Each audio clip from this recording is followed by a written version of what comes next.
Here is how to use Pixel's edit feature. You created a thumbnail and now you need to fix it. This feature will help you out. The first way to use the edit feature is actually through thumbnails you've already generated through Pixels. All I need to do is go to one of my past generations and click this edit button right here.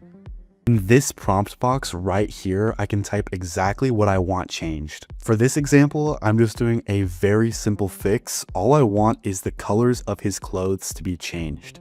Now let's generate it and see what it makes. There we go, just like that, the colors of his clothes are changed. It's a very simple and easy fix. The second way to use the edit feature is to directly upload your thumbnail. I found this cool thumbnail on Japan and I wanted to edit it. All I need to do is press this edit button here. In the last example, we used the prompt box to make all of our changes. I want to show you two different ways you can make changes to your thumbnail.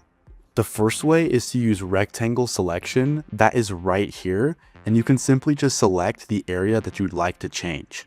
You can also use the brush feature right here to select any area.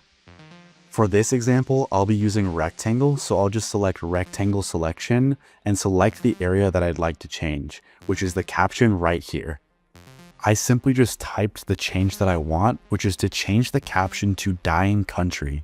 Now all I need to do is press generate. Okay, our thumbnail is now done. As you can see, it did the exact change that I asked for. That is how to use the edit feature. As always, if you have any questions, feel free to create a support ticket because we'd love to help you out.